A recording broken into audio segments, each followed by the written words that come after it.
આજે આપણે ધોરણ 11 નું 22મું ચેપ્ટર 22મું પાઠ જેનું નામ છે જમાના પ્રમાણે તેના વિશે અભ્યાસ કરીશું। તો આપણો પાઠ શરૂ કરીએ। જમાના પ્રમાણેના લેખિકા વસુબહેન ભટ્ટ। તેમનું પૂરું નામ છે વસુબહેન જનાર્દન રામપ્રસાદ ભટ્ટ।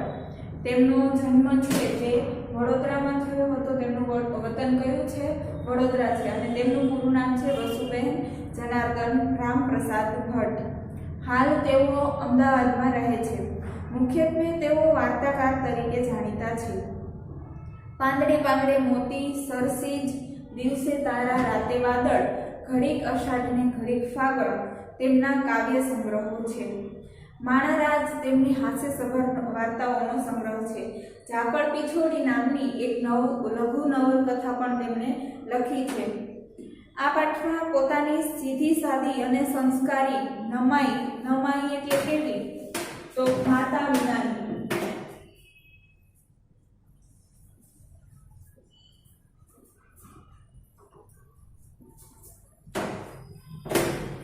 નમાઈ એટલે માતા વિનાની।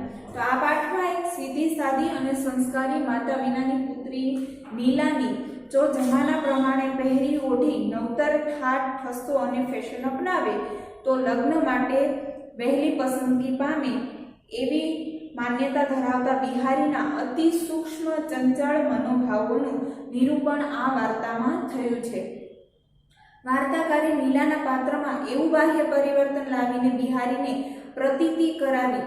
પ્રતીતિ એટલે કોઈ વાતને મનમાં બેસાડવી, એવી પ્રતીતિ કરાવી છે કે જીવનમાં કૃત્રિમતા કરતા વ્યક્તિની સહજતા જ વિશેષ શોભી રહે છે।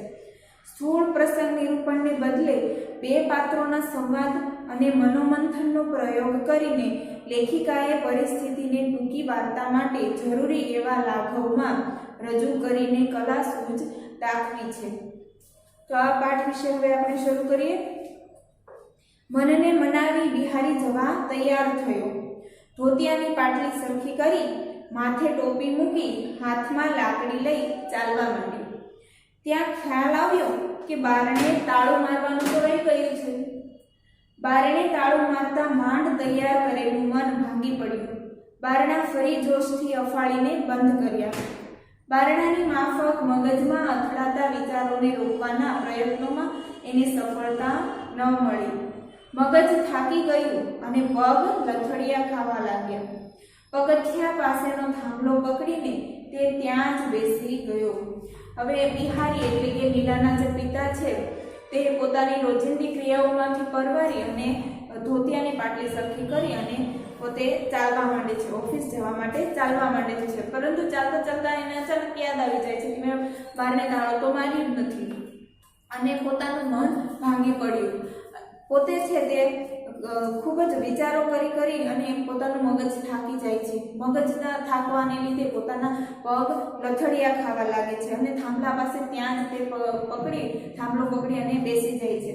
બહારના રસ્તેથી 3-4 સમવયસ્ક કન્યાઓ, સમવયસ્ક એટલે સરખી ઉંમરના,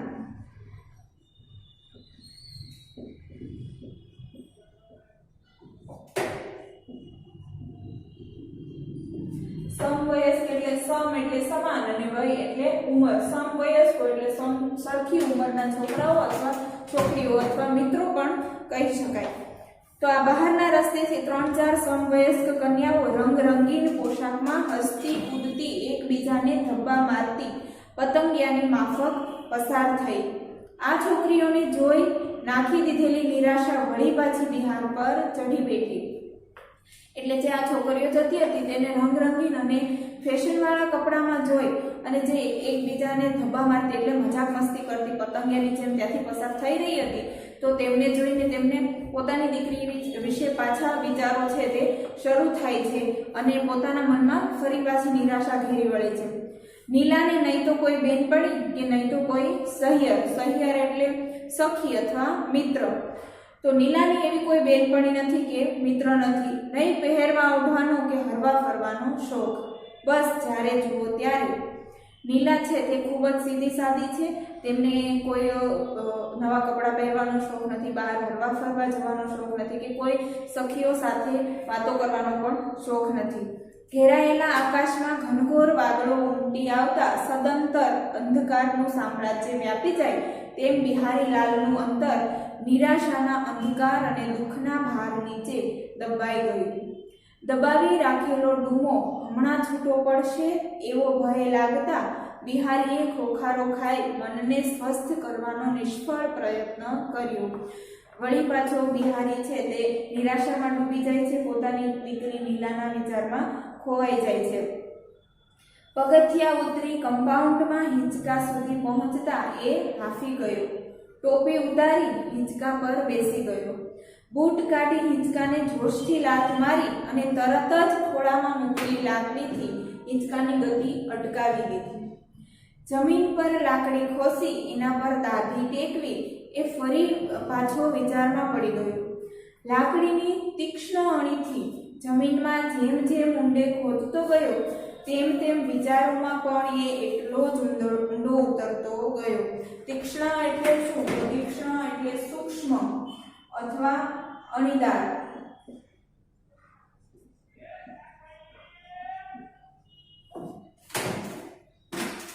છોકરીઓને લટકા ઓછા કરવા માટે, ભટકવા માટે, રમતિયાળપણા માટે, આખો દિવસ બેનપણા સહીપણા માટે બાપે કહેવું પડે અને એને બદલે આ તો સાવ જ ઊંધું. કોઈ બિહારી છે તે એમ કહે છે કે છોકરીઓને આપણે મા બાપ છે તે ટોકે છે કે તું રખડવાનું ઓછું રાખ, જાતા ભટકવાનું ઓછું રાખ, પોતાની સખીઓ સાથે બોલવાનું ઓછું રાખ, તારો ફેશન કે જે કોઈ ઠાઠ ઠસ્સો ધક્કો છે તે ઓછો કર. પરંતુ નીલા છે તે સાવ વિપરીત છે, સાવ ઊંધી છે. તેને કોઈ બહેનપણી નથી કે કોઈ પણ ઠાઠ ઠસ્સાનો કે ફેશનનો ખોટો શોખ નથી. નીલા તો શું કરવા આવા જાડા ખાદીના ધાબળા પહેરે છે? નીલા તું શું કરવા કોઈને મળવા હળવા જતી નથી? બસ આખો દિવસ એકલી એકલી વાંચ્યા જ કરે છે. અને આ બધા માટે બિહારી જવાબદાર હોય તેમ એના અંતરે એના તરફ આંગળી ચીંધી. નીલા છે તેને ક્યાંય જવાનો તો શોખ નથી, તે ઘરમાં આખો દિવસ ઘરમાં જ રહે છે અને શું કરે છે તો એકલી એકલી પુસ્તકોનું વાંચન કરે છે. અને આવી ટેવ માટે બિહારી પોતે જ જવાબદાર છે, કેમ કે નાનપણથી તેને જેવા સંસ્કારોનું સિંચન કર્યું હોય એવું તેનામાં આવતું હોય છે. આપણે બાળકોમાં, નાના બાળકો છે તેને જેવું શીખવાડો તેવું તે શીખે છે અને મોટા થઈને પણ તેવી જ વૃત્તિ ધરાવતા હોય છે. તો આવી વૃત્તિ માટે પણ બિહારીને એમ લાગે છે કે નીલાના જે અત્યારે જે તેની વૃત્તિ છે તેના માટે હું જ જવાબદાર છું. નીલાના જન્મ પછી ગુણિયલ માંદી સાજી રહેવા લાગી. સુવાવડમાં કઈ એવો રોગ બેઠો કે એની કેડ જ ન જોડી. કેડ એટલે રસ્તો અથવા તો ઉપાય. ગુણિયલ છે તે સુવાવડ પછી ખૂબ જ માંદી રહેવા લાગી હતી. તેને કોઈ એવો અજાણ્યો રોગ ઘર કરી ગયો હતો જેનો કોઈ રસ્તો ન કર્યો, એટલે કે કોઈ ઈલાજ જ ન થઈ શક્યો. નાની નીલાને સાચવવાની, ઘરના કામકાજની નોકરી કરવાની અને ગુણિયલની ચાકરી કરવાની. ચાકરી એટલે સેવા.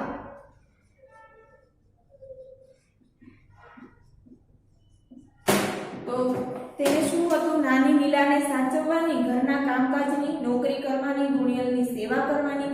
આમ બધી જ જવાબદારી બિહારીને માથે આવી પડી. સવારના વહેલી ઉઠી કાચું કોરું પકાવી નીલાને તૈયાર કરી ગુણિયલને દવા આપી બિહારી નોકરીએ જતો અને બાકીનું કામ પતાવી દેતો. ઘરનું કામકાજ, નીલાની ઉઠવેઠ અને ગુણિયલની માંદગીમાં એની જિંદગી વણાઈ ગઈ. એટલે કે પોતે વહેલા ઉઠે, ઘરનું કામ કરે, પોતાના માટે બધું તૈયાર કરે અને ઓફિસ જાય. પોતાની પત્નીની પણ, બીમાર પત્નીની સેવા કરે, પોતાની નાની દીકરીને સાચવે. આવા બધા જ કામ કરવામાં બિહારીની જિંદગી છે તે જતી રહી છે. ઓફિસમાં સૌ કોઈ એના તરફ આદર અને લાગણીથી જોતા, એનું કામ આટોપી આપવામાં મદદ કરતા. પોતાને ઘેર કંઈ સારું ખાવાનું બનાવ્યું હોય તો બિહારી માટે ડબ્બામાં લઈ આવતા અને આગ્રહ કરીને જમાડતા. જમતા જમતા બિહારીની આંખમાં આંસુ આવી જતા. અને કોળિયો ગળામાં જ ભરાઈ રહેતો. એટલે કે તેની પોતાની જિંદગી જોઈ અને તેને પોતાની જિંદગીથી એમ થતું કે બધાના ઘરે કેવું હોય છે અને મારી જિંદગી આવી છે. કેમ કે પોતાની નાની દીકરીની સંભાળ રાખવાની, પોતાની બીમાર પત્નીની સેવા કરવાની, ઓફિસનું કામ કરવાનું અને ઘરનું કામ પણ પતાવી રાખવાનું. અને બધાના ઘરે જેમ ક્યારેક ક્યારેક સારું જમવાનું બનતું હોય તેમ બિહારીના ઘરે ક્યારેય બનતું નહીં.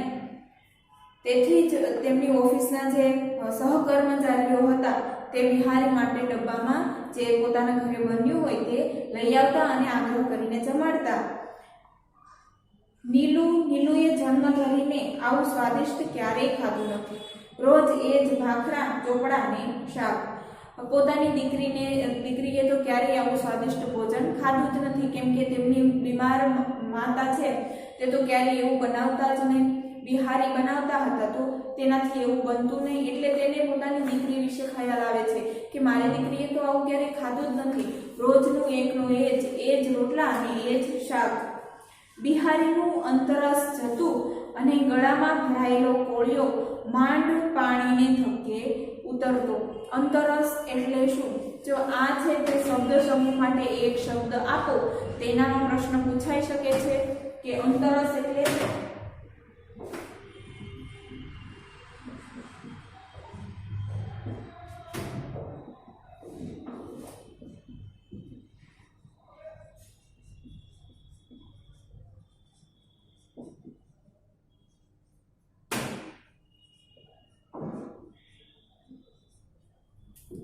પાણી કે ખોરાકનું શ્વાસ નળીમાં બેસી જવું એટલે અંતરસ. આ છે તે શબ્દ સમૂહમાં એક શબ્દ સમૂહ માટે એક શબ્દ આપો તેમાં 1 માર્ક્સનો પ્રશ્ન પૂછાઈ શકે છે. એટલે આ ખાસ ધ્યાન રાખવું.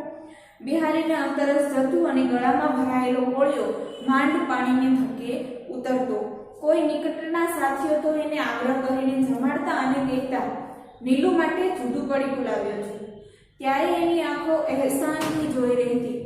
એહસાન એટલે ઉપકાર. એહસાન છે તે હિન્દી શબ્દ છે.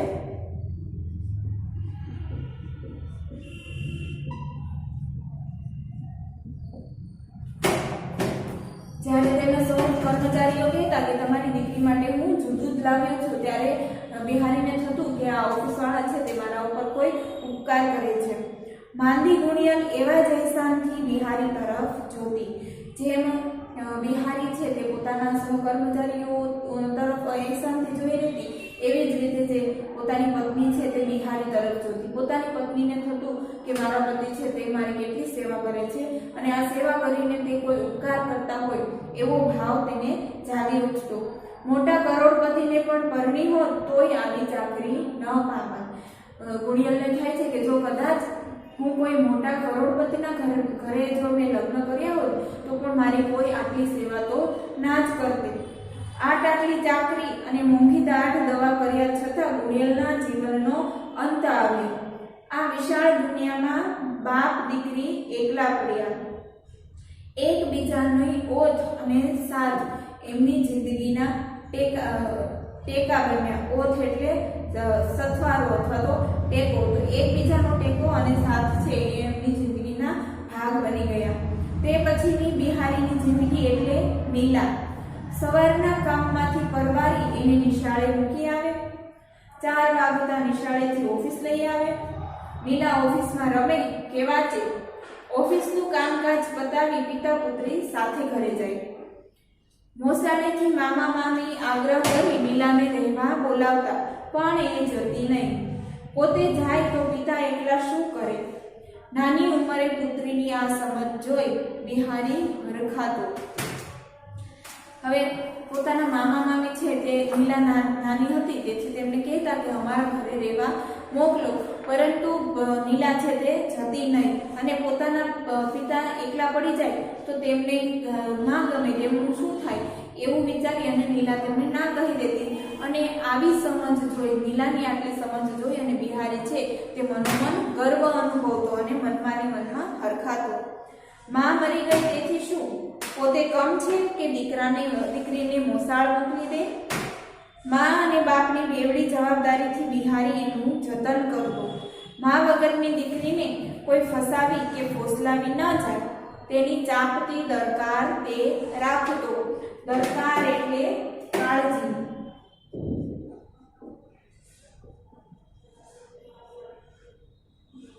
હવે પોતાની મા વિનાની દીકરી છે તેને કોઈ પટાવી ફોસલાવી અને કોઈ આડા રસ્તે ન ચડાવી દે એની પોતે ખૂબ જ કાળજી રાખતા.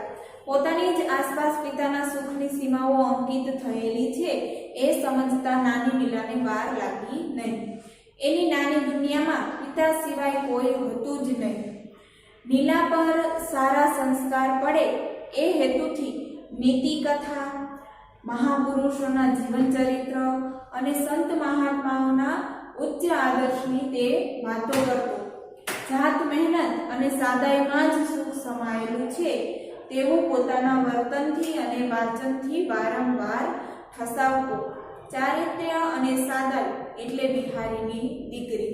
હવે પોતાની દીકરીમાં સંસ્કારોનું સિંચન થાય એ માટે થઈ અને બિહારી છે તે મહાન પુરુષો થઈ ગયા, જેવા કે ગાંધીજી છે, સ્વામી વિવેકાનંદ છે, બીજા આપણા જે નીતિ કથામાં જે મહાન પુરુષો શિવ છે, રામ છે, કૃષ્ણ છે, આવા બધાના નીતિ કથાઓની ચોપડીઓની વાર્તાઓ કહેતા અને ઉચ્ચ આદર્શોની તે વાર્તાઓ કરતા, જેથી કરી અને પોતાની દીકરીમાં તેમના જે સારા ગુણો છે તે પોતાની દીકરીમાં ઉતરી આવે અને પોતે સાદગીથી જીવન વિતાવે. અને પોતાની દીકરી પણ ખૂબ જ સાદી અને ચારિત્ર્યવાન હતી. ઠોકી ઠોકીને કહેવામાં આવેલી આ વાતોથી નીલાના મગજમાં પણ એવી તીવ્ર છાપ ઉપસી હતી કે બીજી સામાન્ય છોકરીઓ કરતાં નિરાળી છે. હવે આ બધાની અસર શું થઈ? જે મહાન પુરુષોના જે જીવનની કથાઓ છે તેમાંથી એમને શું બોધ મળ્યો કે પોતાની દીકરી છે તે ખૂબ જ ચારિત્ર્યવાન અને સાદી બની. બીજી છોકરીઓ કરતાં આ છોકરી ઉચ્છૃંખલ અને અધકચરી છે એ બધાના અને પોતાના રાહ ન્યારા છે. કોઈ તહેવાર કે ઉત્સવમાં એ કોઈ સાથે ભળતી નહીં. એનો સમગ્ર રસ ઘર અને પિતામાં સમાપ્ત થતો હતો. પોતાની અને માની પાછળ પિતાએ જે જહેમત અને પરિશ્રમ ઉઠાવ્યા હતા, જહેમત એટલે મહેનત. જહેમત છે તે મૂળ હિન્દી ભાષાનો શબ્દ છે, પરંતુ અહીંયા લેવામાં આવેલો છે જેનો અર્થ થાય છે મહેનત. એના નાનકડા મગજમાં એવી ઊંડી અસર થઈ હતી કે કોઈનાએ કહ્યા વગર એને પિતાજીનો ભાર હળવો કરવા માંડ્યો. એટલે બિહારી એની દરકાર રાખતો. દરકાર રાખવી એટલે કે કાળજી લેતો. એટલી જ નાના હાથે એને બિહારીની રાખવા માંડી. પોતે પિતા છે એ દીકરીની જેટલી સાર સંભાળ રાખતા હતા તે દીકરી પણ નાની હતી છતાં એના પિતાની ખ્યાલ રાખતી. સવારના દાંતણ મંજન અને લોટો ગોઠવીને બિહારીને ઉઠાડતી. નાહવા માટે ગરમ ઠંડા પાણીની ડોલો ચકચકિત ઘસીને રાખતી. ટુવાલ અને કપડાં ગોઠવી નાહવા માટે બોલાવતી. બિહારી નાહીને ઉઠે તે પહેલા પૂજાનો સામાન, પ્રસાદ અને માળા નજર પડે એ રીતે તૈયાર રાખતી. છાપા અને ટપાલ મુકરાર જગ્યાએ રાખતી. મુકરાર એટલે નિયત, નક્કી કરેલી જે જગ્યા હતી ત્યાં છાપા અને ટપાલ પણ ગોઠવી રાખતી. નિશાળના સમય પહેલા બધું પરવારી જતી અને બાપ દીકરી સાથે નીકળી જતા. નીલાના શાળાનો સમય થાય એ પહેલા જ તે ઘરનું બધું જ કામ પતાવી અને પોતાના પિતાની સાથે, પિતા ઓફિસ જાય અને દીકરી છે તે સ્કૂલે જાય. નિશાળેથી સીધી ઘરે આવી અને તરત જ કામે ચડી જતી. પોતાની દીકરી આજકાલની છોકરીઓ કરતાં બધી જ રીતે ચડિયાતી છે એ વિચારે બિહારીની છાતી ગજગજ ફૂલતી. છાતી ગજગજ ફૂલવી તે રૂઢિપ્રયોગ છે.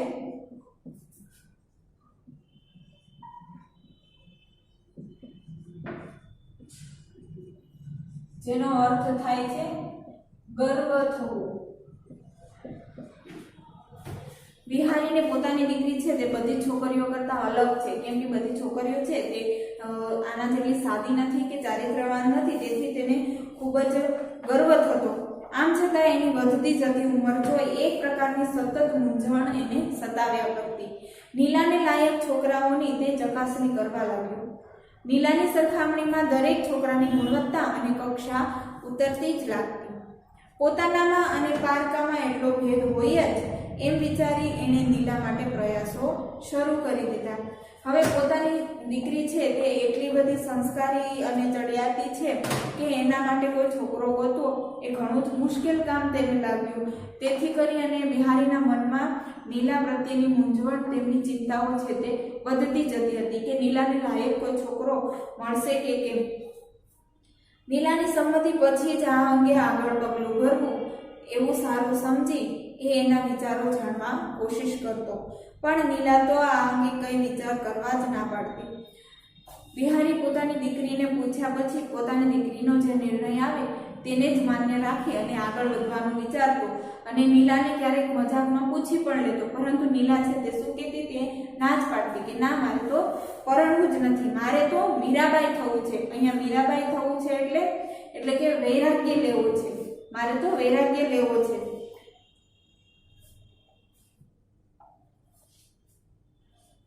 અહીંયા આપણો પાઠ અધૂરો છે, તે આપણે બીજા વિડીયોમાં પૂરો કરીશું. ત્યાં સુધી નમસ્કાર.